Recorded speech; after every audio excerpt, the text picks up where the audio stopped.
noite. Eu vou rapidamente falar aqui sobre uma primeira parte da programação, que são os três filmes closes do Pedro Nunes, A Crise Mundial do Pedro Santos e o Celso por Milagre, de Vânia Perazzo. E depois eu vou deixar para a Giana falar sobre esses filmes de 2022.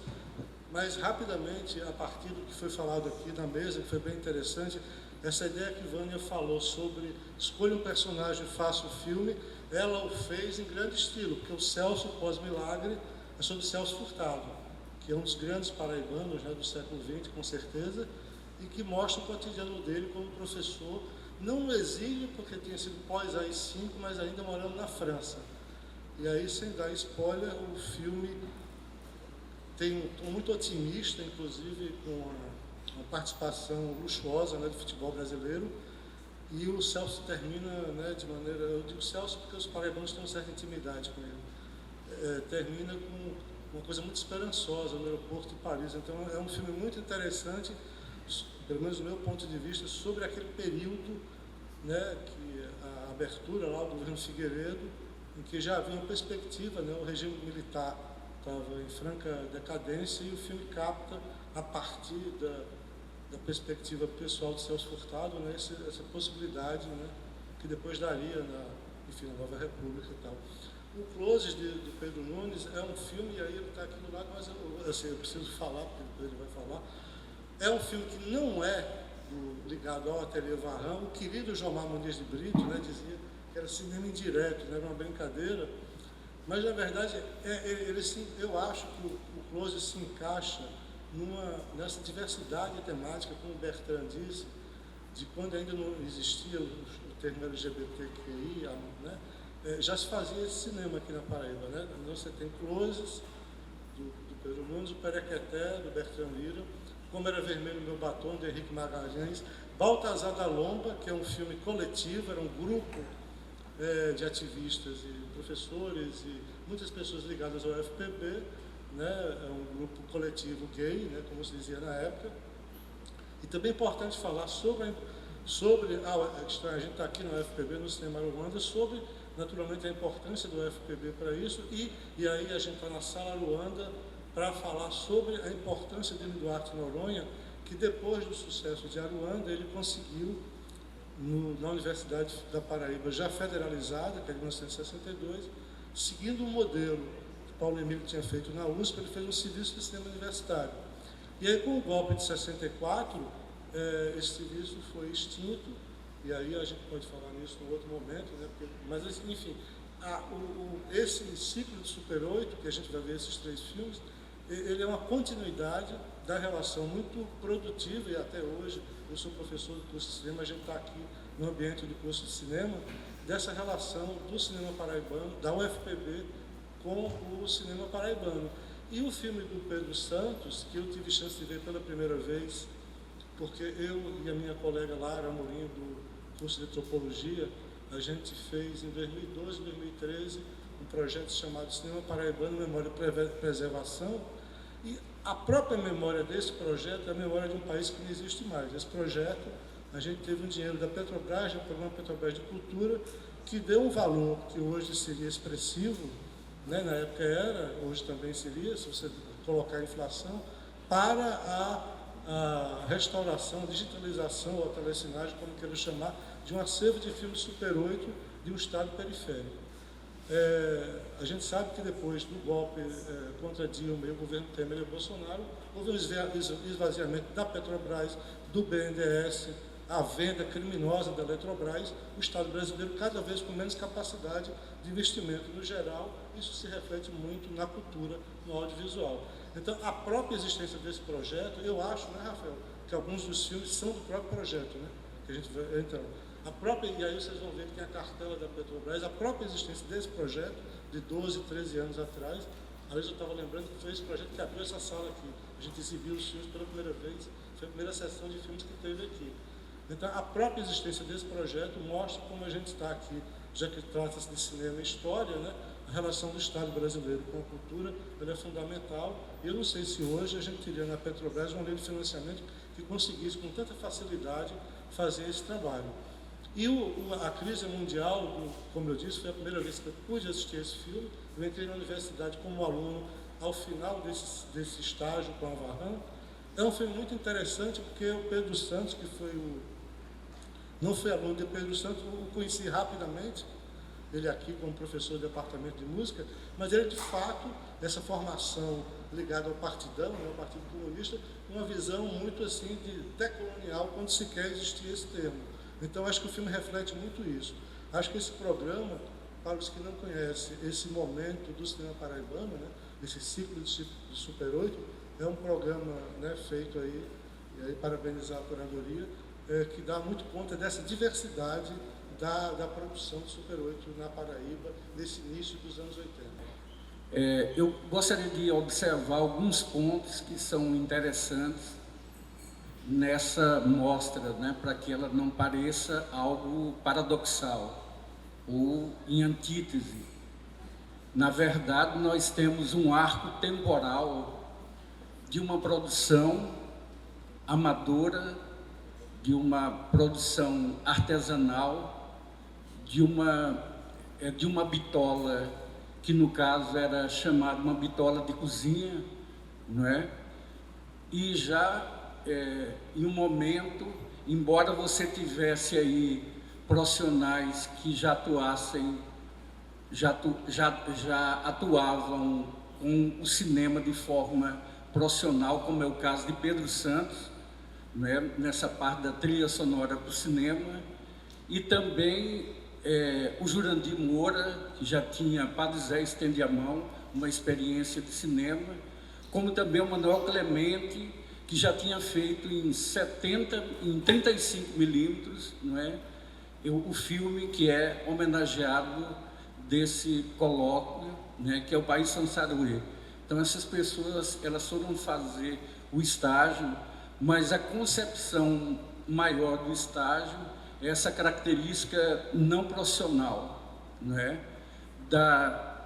Que tem assim o cinema direto enquanto uma metodologia, um estilo, uma forma de narrar, com a escolha de um personagem, com a captação de som direta, que você pudesse, com a pouca interferência do ponto de vista da produção da narrativa, né, da construção da narrativa, e também uma perspectiva de, digamos assim, de um lastro, de uma modalidade de cinema que, na verdade, nasce nos Estados Unidos e no Canadá e se reverbera de forma capilar na França. E aí a gente é um expoente muito forte do cinema verdade e do cinema direto, que é o próprio Jean Rouch e o Edgar Morin, que vai trabalhar com essa questão da teoria da complexidade. Mas, assim, são não profissionais que se profissionalizam. E nesse arco temporal, você tem aqui um conjunto de produções já em que geralmente são pessoas que já passaram por toda uma formação de um curso de cinema, com uma formação profissional, porque esse tempo aí, não é? Quer dizer, você tem aí uma perspectiva até da linguagem e de construção da narrativa que são distintos, não é? Um contexto em que, por exemplo, aqui no Brasil, a gente ainda vivia resquícios, né, o final da ditadura militar, ou seja, é uma abertura ampla, gradual e restrita, mas no caso de Closes, para exibição, eu tive que enfrentar 8 policiais com metralhadoras, não é? Então, só assim também um filme ele teve essa capilaridade, essa circulação, mas dentro de uma perspectiva profissional. O que é importante é que, assim, o cinema direto, enquanto metodologia, ele permitiu que as pessoas se profissionalizassem.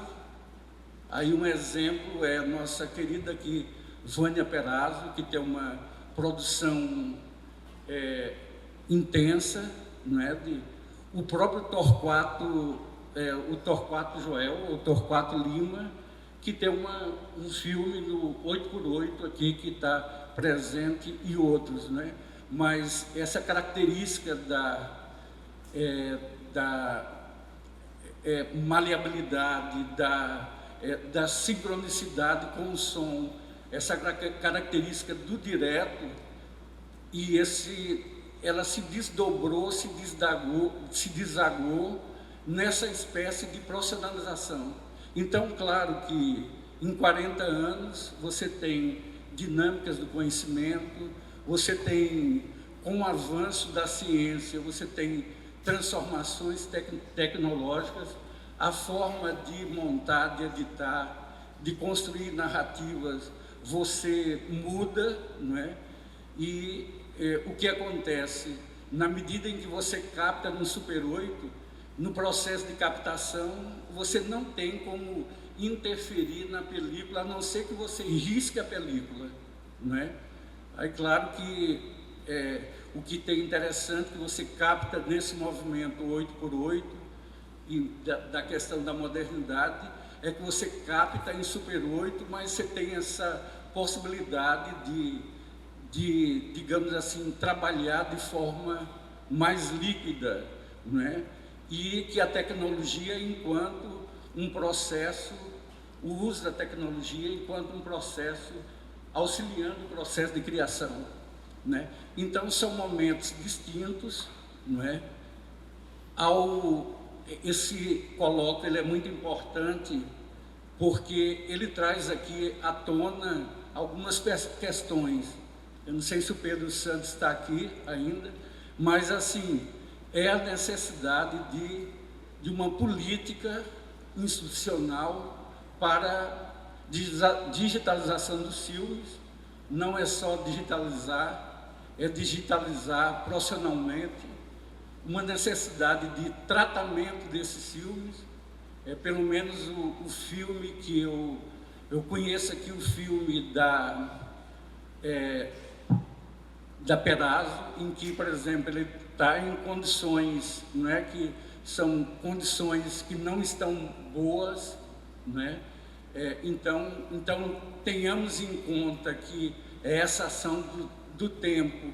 Então, essa questão de uma política de preservação do audiovisual, não só do cinema, do audiovisual, ela é importante porque mesmo até as gerações subsequentes que trabalharam com eletrônico analógico ou depois com eletrônico digital, essas obras merecem um tratamento, não é? Porque senão corre o risco de se perderem. Então, são essas observações que eu observo aqui inicialmente e destacando a riqueza que foi o cinema direto enquanto processo de formação. Eu participei de um outro grupo, que foi um grupo de cinema direto, e para que isso, digamos assim, acontecesse, não é? Precisou existir o cinema direto, não é? E na verdade, eu precisei compreender muito mais o cinema direto, em algumas situações, até mesmo além de quem estava fazendo o curso, para, digamos assim, ter um caminho ali interessante, não é? Nós temos, além do que eu conto de Sertão é Isso, um filme que foi sobre a primeira greve dos estudantes aqui da UFPB, o Registro, em que o som é sincrônico, né? Então, esse dado aí é muito importante, porque já foi na captação direta em 1979, né? Então, é isso, é a necessidade de preservação do cinema e de audiovisual, a necessidade de se fortalecer o núcleo de documentação cinematográfica.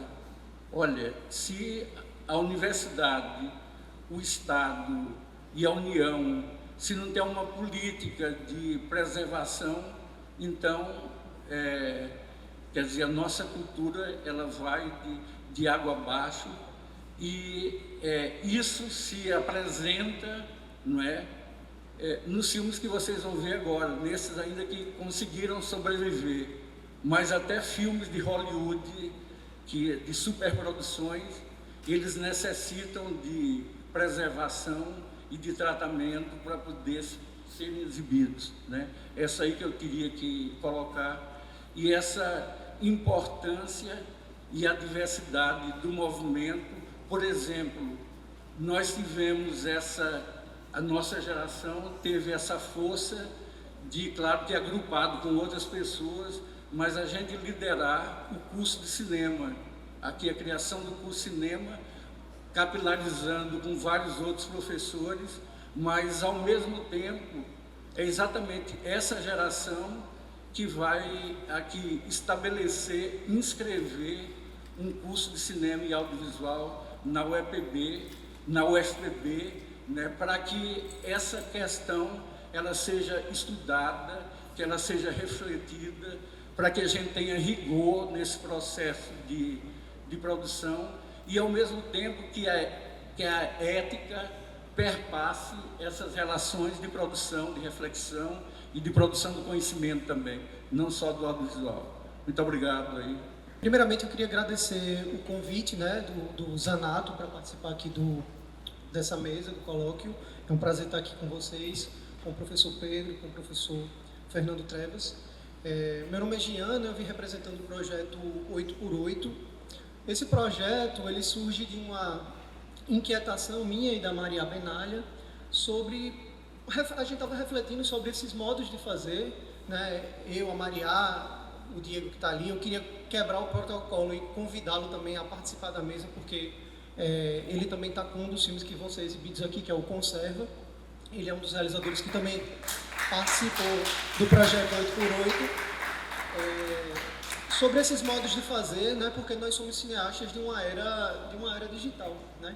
Então, de alguma forma, é um fazer calcado no excesso, né, nessa possibilidade de filmar muito, né, de registrar exaustivamente, né, com cartões, naquela época com fitas mini DV, com DVCam, enfim, e acompanhando toda essa transformação e essa evolução tecnológica, a gente tinha e sempre teve uma grande admiração por esse ciclo, né, de cinema paraibano Super 8. Então, aqui na universidade tivemos contato com essa produção paraibana, os filmes da Vânia, do Pedro, do João de Lima, do Henrique Magalhães, né, o Era o Vermelho Seu Batom, Bertrand, Torquato, enfim, tantos filmes que são muito importantes para a cinematografia paraibana, filmes que nos instigavam pela forma, né, pela forma de fazer, e uma forma muito livre de captação. Então, quanto mais a gente filmava e fazia mais filmes, a gente criava novas necessidades tecnológicas, mas ao mesmo tempo era esse registro exaustivo, né, e dessas imagens e desses personagens, enfim. Então o projeto 8x8 ele surge desse desejo muito específico de convidar 8 realizadores e realizadoras, cada um a fazer um filme em Super 8, né, resgatando de alguma forma a memória desse ciclo paraibano que foi muito importante para o cinema daqui, para o cinema nacional de maneira geral. E o desafio eram 2 cartuchos por realizador para que cada um fizesse um filme a partir disso.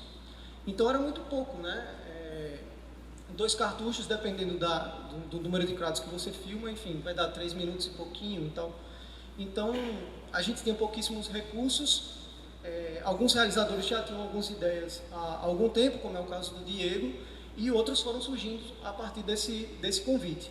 Então, participam desse projeto eu, a Maria Benalha, o Diego Benevides, Rodolfo de Barros, Ian Abé, Karine Fiuza, Ana Bárbara Ramos, Torquato Joel, enfim, são 8 pessoas.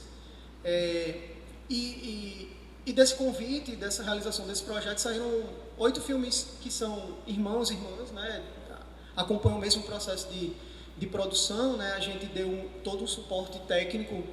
Eu e a Maria produzimos esses filmes, demos um suporte técnico e de produção, mas a temática, enfim, a abordagem, né, a forma e a linguagem desses filmes era tudo muito livre.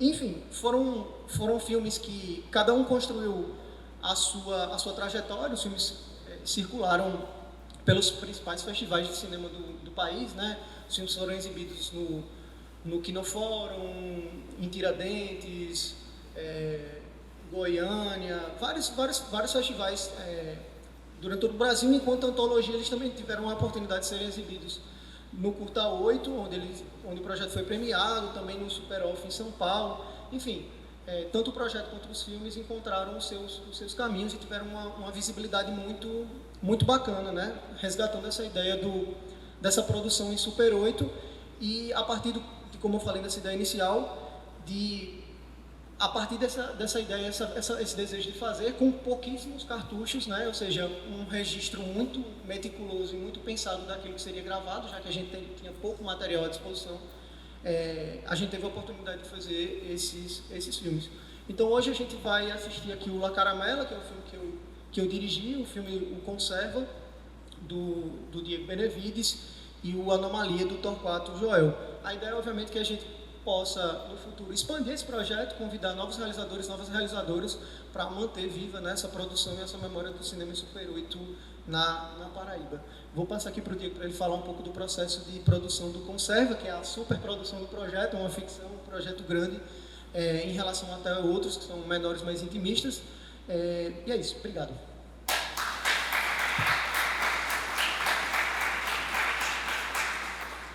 Boa noite. Eu acho que Jean deu fez um resumo interessante de como funcionou, né, o projeto 8x8. Vou só completar assim como é que foi feita como foi feito o processo químico, né, de revelação e digitalização desses filmes. A gente entrou em contato com a galera do Labirinto, exatamente. Eu sempre esqueço o nome. Labirinto, Lab, lá de São Paulo, é uma galera que trabalha bastante já com película e eles criaram um scanner, vamos dizer assim, caseiro, né, através de impressora 3D e umas lentes macro e enfim, eu acho que foi esse processo bem artesanal, assim dizendo, que eu acho que resulta também na imagem final, né? E diferente de como nossos professores faziam antigamente, a gente editou digital, né? A gente recebeu uma cópia telecinada em 2K e a gente, a partir desse momento, os filmes tornaram-se digitais, assim falando, né? E analógico foi a forma de captar. A gente, eu e o Jean, como acho que só tirando o Torquato Joel, que está no projeto, a gente é acostumado a nossa geração, a gente veio ali antes desse novo digital, né? A gente veio ali com a mini DV, que é já essa fusão do analógico para o digital, eram chamadas de fitas digitais, né? E a gente, a partir desse momento, a gente tinha mais liberdade, né? Mais tempo de disparo de câmera, né? A gente filmava, a gente se sentia mais à vontade de dar vários tiros, né? A repetir e tudo mais, os takes, e foi um grande desafio para a gente filmar de 1 para 1 praticamente, né? Era um tiro e, enfim, se revelou, se não revelou, lascou e te vira com o que ficou, né? E aconteceu isso, né? Teve acho que 2 projetos perderam um cartucho. Eu tinha já 4 cartuchos. Eu tinha 2 cartuchos guardados há 10 anos, eu trapaceei. Eu tinha mais 2 cartuchos guardados há 10 anos que eu já ia filmar esse projeto, que é o Conserva, que vai passar aqui em breve, e ganhei mais 2 cartuchos do projeto. Ou seja, é por isso que Jean disse que é a superprodução, porque eu tive mais... o meu filme é o mais longo que ficou com 13 minutos, né? E, enfim... Jean pediu para falar do Conserva. o Conserva é um filme, podemos dizer assim, para além de ser um filme analógico, é um filme canábico, né? Eu descobri que existe vamos dizer assim, esse gênero, né? Cinema canábico, a partir do Conserva, era simplesmente um filme que eu ia fazer sobre maconha, né? E o Conserva, ele seguiu essa carreira do cinema canábico internacionalmente. Agora passou no primeiro Festival de Cinema Canábico do Brasil, Festival Internacional de Cinema Canábico, e passou em Tiradentes. Enfim, como o Jean disse, teve uma grande carreira, né, para além dos outros filmes também. O Conserva, ele foi para esse viagem do cinema canábico, foi bem interessante. E eu estive lá no festival agora no Rio há menos de um mês atrás, e a gente discutiu sobre o cinema canábico aqui no Brasil e tal. E a gente veio falar como eu citei que a cannabis é matéria-prima para se filmar, né? Eu acho que foi por aí esse viés. Eu acho que, não sei os nossos professores, eu falo nossos professores porque a gente veio aqui do curso de comunicação, né? Não sei nossos professores, mas a cannabis, ela se coloca para a gente quanto matéria-prima também, né? Para se fazer o filme, até sem câmera a gente faz, depois de pensar essas possibilidades canábicas, né? E falando assim de cinema e história, eu acho que o Conserva em si, ele vai tratar sobre um momento histórico canábico nosso aqui na Paraíba, no Nordeste e no Brasil, né? Eu acho que ele guarda, para além da nossa diversão e do nosso amor canábico, ele guarda esse tempo, né? Guarda essa memória enquanto elemento histórico, e essa narrativa de um pedaço de nossa história aqui na Paraíba, no Nordeste, e por aí vai, né? E eu acho que é isso. Eu acho que já me alonguei e, enfim, queria agradecer a Zanato aí, parabéns aí pelo evento. Vamos degustar os filmes canábicos ou não. Obrigado. Primeiro que a gente viu que tem um novo temática no cinema paraibano, né? O cinema canábico. E fazer uma menção a partir da observação do meu colega e amigo Pedro Nunes sobre dois realizadores. Um foi citado aqui até por João de Lima, né? O professor Jomar Muniz de Brito, pernambucano, mas que desde a década de 50 tinha uma relação muito próxima com a Paraíba, foi meu professor de Pedro, de João, e que realizou muitos filmes aqui na Paraíba, esperando o João. Paraíba Masculina Neutra enfim. E o professor Lauro Nascimento, que também participou dessa temática do filme, como dizia Bertrand, né, desse Bertrand nos anos 80, cinema gay, com Miserere Nobis e Acalanto Bestial. Né? Então, como a gente está falando nesse primeiro momento do Super 8, né, e assim, são duas figuras importantes para a gente falar, inclusive reforçando, são ambos professores aqui da UFPB, reforçando a importância da relação da instituição da UFPB com o cinema paraibano, desde o cinema de Olinda Duarte Noronha, que depois foi funcionário e professor dessa universidade, até o cinema canábico, com os egressos aqui dos cursos de comunicação. Obrigado.